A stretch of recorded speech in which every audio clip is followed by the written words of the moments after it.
Welcome to Nature Calls, Conversations from the Hudson Valley. Our team's goal is to present science-based information about gardening and all things nature in New York's Hudson Valley.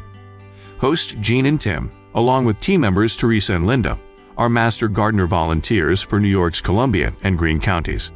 So if you're interested in gardening or nature or nuggets of information about what's happening outside your door, settle in. Enjoy the conversation. Whatever the season, we have something to say.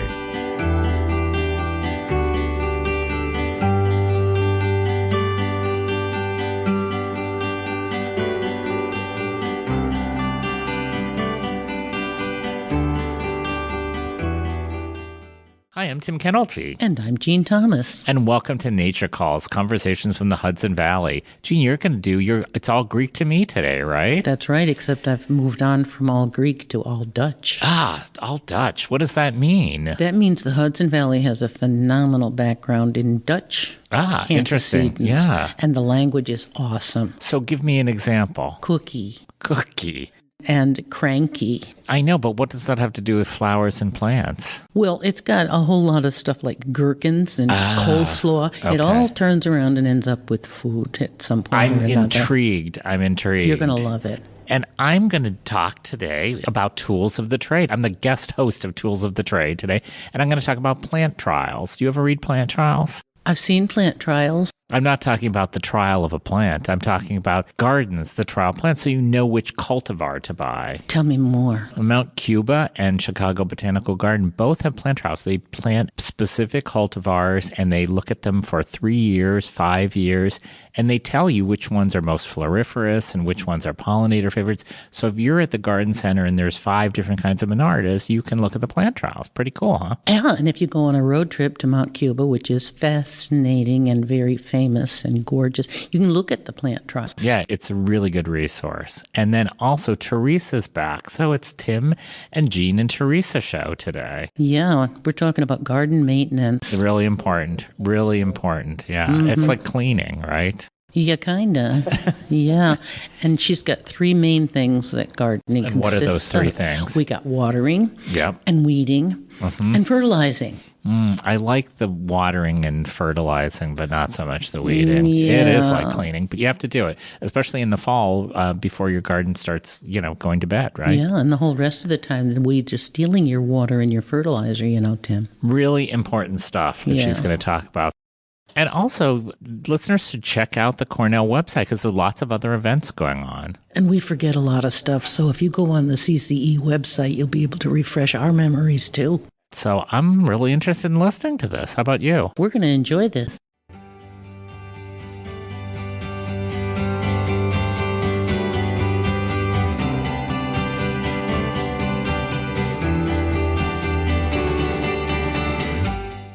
You're listening to Nature Calls, Conversations from the Hudson Valley. Stay tuned for It's All Greek to Me.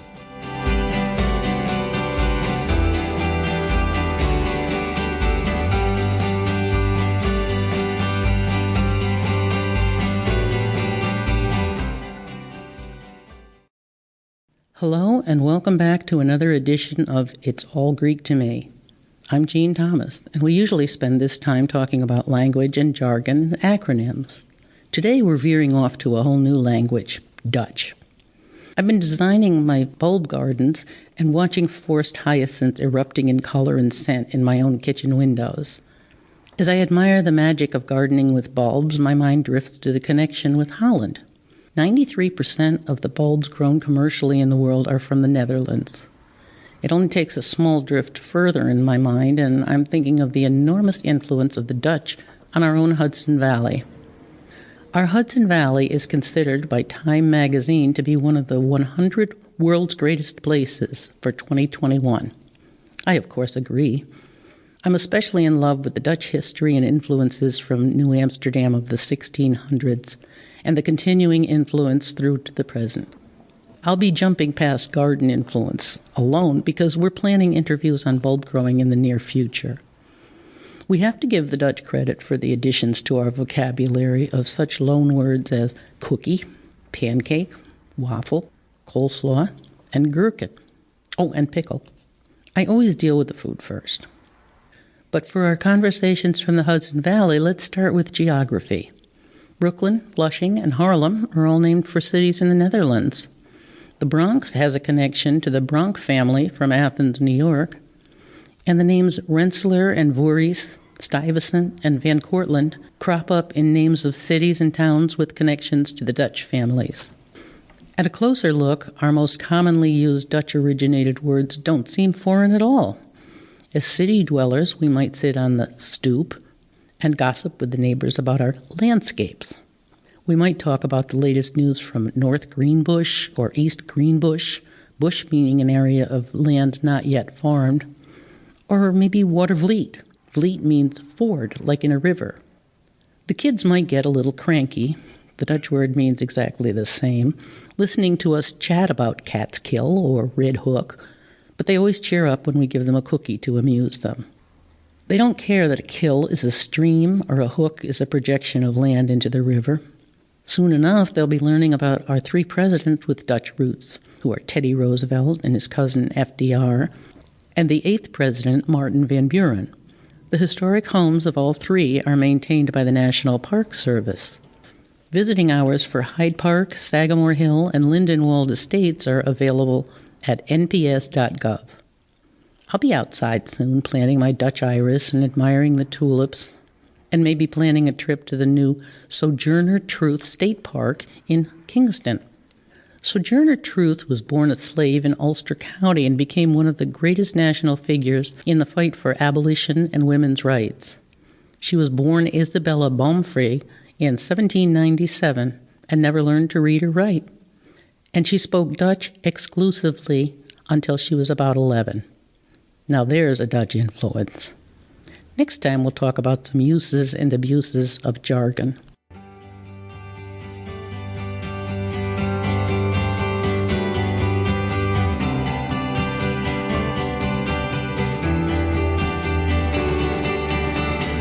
You're listening to Nature Calls, conversations from the Hudson Valley.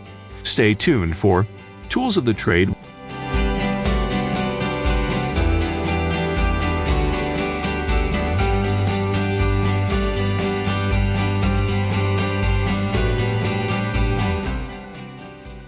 Hi, and welcome to Tools of the Trade, a recurring segment of this podcast that highlights a website, app, or book that we master gardeners find to be an essential resource. I'm your host for today, Tim Kennelty. Here at Nature Calls, we've talked about how to choose the right perennials for your garden. You always want to consider light requirements. Does the plant thrive in full sun, part shade, or deep shade? How high and wide does the plant get? Is it a good pollinator plant, or is it even a host plant for specific butterfly and moth species? Is it rabbit and deer resistant? And how does it fare when it's really dry or when it's really wet? There are many valuable online resources like Missouri Botanical Garden Plant Finder, as well as terrific books devoted to choosing the right perennial. We've covered a few of these on the podcast, and we'll highlight more in future episodes. But today, we're going to dig much deeper. You've landed upon the perennial that you know you must plant in your garden. You're lusting after coneflowers or Joe Pye weeds, or you realize you just can't live without some of that garden phlox. But as with many things in life, it's often just not that simple. When you arrive at the garden center ready to buy, you find multiple cultivars or species of the plant you want. Should you plant Monarda raspberry wine or purple rooster? You know you want goldenrod, but which is better, Solidago fireworks or golden rays? The good news is there are at least two great resources to help you make these decisions. The brilliant folks at Mount Cuba Center in Delaware and the Chicago Botanical Garden have spent a lot of time and energy growing and evaluating cultivars and species in what they call plant trials. And they're really valuable findings that are available for free online. Let's start with Mount Cuba. It's a not-for-profit botanical garden located near Wilmington, Delaware. Mount Cuba has spectacular display gardens of native woody shrubs and perennial wildflowers, and is open to the public. They also offer a variety of courses and certificate programs focusing on native plants and ecological gardening. But today we're going to focus on Mount Cuba's plant trials. Mount Cuba's 15,000 square foot trial garden is maintained with the home gardener in mind. Plants are watered for the first year and then afterward left on their own. Pesticides are not used. Each year, the staff chooses several native plants to trial. Multiple taxa of each plant are selected and grown. Trials generally run for 3 years to account for weather variations. Each plant selection is evaluated weekly and rated on a scale of 1 to 5. According to Mount Cuba, the ratings are based upon a variety of factors including habitat, floral display, disease resistance, hardiness, and foliage quality. All of these ratings are averaged for a final score at the end of the trial. The results of these trials are published on Mount Cuba's website. Not only does the website list the top performers in the trial with their final scores, but it also includes photographs, summary descriptions, and basic information like bloom period, size, and whether a cultivar is a pollinator favorite. So you know that coneflower picabella was a top performer because it is compact and floriferous and is a pollinator favorite, and that phlox cultivar Gina was selected as one of the best because it was mildew-free and with impressive floral display and a butterfly magnet. Another great trial resource is the Chicago Botanical Garden. The garden evaluates both herbaceous and woody plants and includes trials of both natives and non-natives. Currently, trials of 24 different plants are underway. Trial results are published in Plant Evaluations Notes, a garden print publication, but it's also a free resource online on their website. The results include a written description of the trial highlighting some of the best cultivars with a handy chart including top performers. The cultivars are rated from a scale of 1 to 4 stars. The chart also includes flower color and period of bloom, as well as size, presence of diseases, and winter damage. I use both resources when I'm selecting cultivars. I find them to be extremely helpful, especially when I'm looking for a particular plant with specific characteristics in my garden. So if you find yourself scratching your head about which cultivar or species to choose, add the Mount Cuba and Chicago Botanical Garden plant trials to your list of essential garden resources. You can find all of these relevant links in the show notes to the episode on our website. Until next time, I'm Tim Kennelty.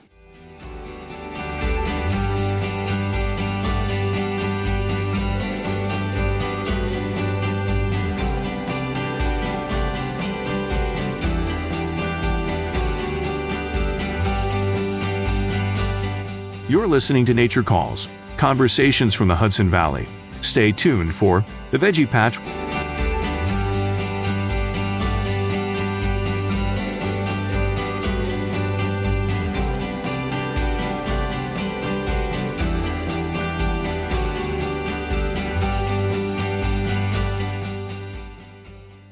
Now it's time for the Veggie Patch. This is Teresa Golden, a Master Gardener Volunteer from Cornell Cooperative Extension of Columbia and Greene Counties. And today's topic is garden maintenance and tools. Garden maintenance primarily revolves around watering, weeding, and fertilizing. Let's start with watering. Vegetable plants are 75 to 95% water.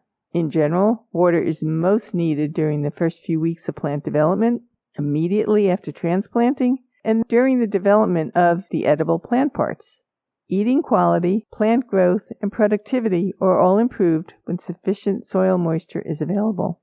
The amount of rainfall or supplemental water needed for optimum growth is roughly 1 inch of water per week, or 65 gallons per 100 square feet. But many plants require more than an inch a week, so make sure you read your seed packets. And how do you tell if you're getting adequate rainfall? The easiest way is to keep a rain gauge near your garden or use an empty tuna fish can, which is about 1 inch deep. Pick a day of the week and check to see how much rainfall you've gotten. If it's less than 1 inch, provide additional water as needed. Make sure to empty the gauge or the can every week, though, so that you have an accurate reading for the following week. When hand watering, wet the soil around the base of the plant. The key is to water the soil, not the leaves. Morning watering is best, as it allows for the foliage to dry, as many disease problems are more likely to get started overnight on cool, wet leaf surfaces. Avoid shallow, frequent watering, as it encourages shallow rooting, which makes your plants more susceptible to drought damage. You could consider installing soaker hoses or a drip system to minimize water use and deliver water slowly and directly to the root system. Organic matter in the soil increases its water holding capacity, And mulches will also help conserve soil moisture and help with weed control. Which brings up the dreaded maintenance topic of managing weeds. Weeds, or plants out of place, tend to grow well in disturbed environments. They are a problem because they compete with your veggies for water and nutrients.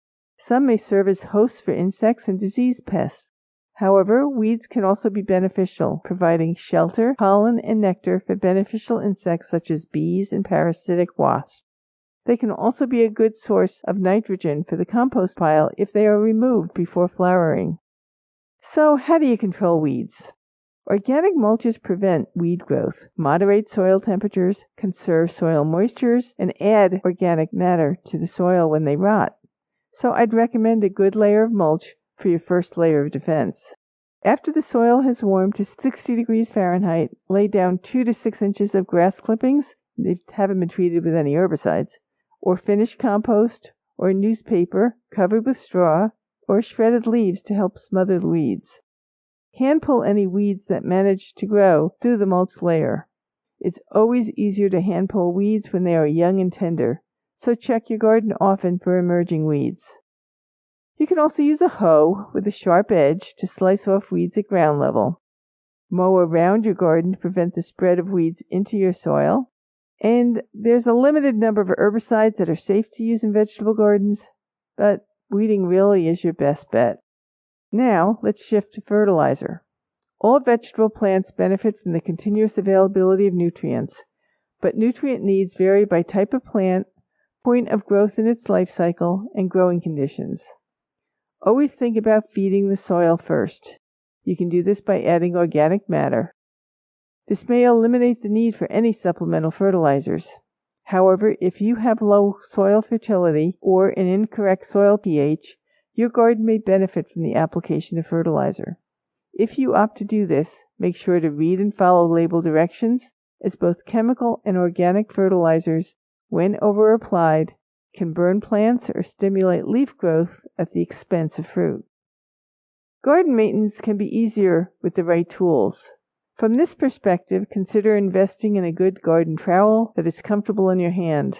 A garden hoe or a handheld weeder can help make weeding easier.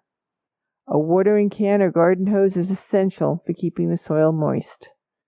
Garden supports can help some crops grow vertically, saving space and keeping the fruit off the ground. If you're using containers, they come in a wide range of shapes and sizes. A garden fence can help keep critters away from your veggies, increasing the yield that you get to enjoy. A wheelbarrow or garden cart can be helpful in moving material to and from your veggie patch. You can also use a small rake to help spread compost or mulch around your plants. There are lots of options to create your own compost, so take the time to investigate which one best fits your need. Don't worry about having all these tools on day one. The nice thing about vegetable gardening is that you can start small and grow. Hopefully, this gives you some new things to consider. Until next time, this is the Veggie Patch.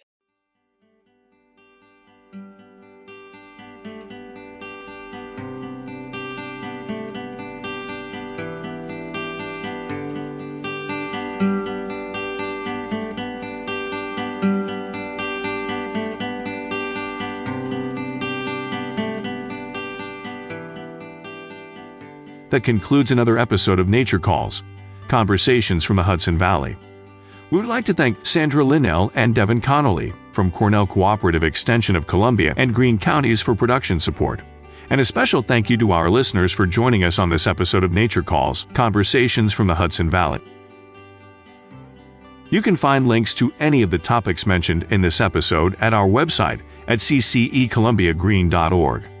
Comments and suggestions for future topics may be directed to us at columbiagreenmgb@cornell.edu or on the CCE Master Gardener Volunteers of Columbia and Greene Counties Facebook page. For more information about Cornell Cooperative Extension of Columbia and Greene Counties, visit our website at ccecolumbiagreen.org or visit us in Hudson or in Acre. Cornell Cooperative Extension provides equal programming and employment opportunities.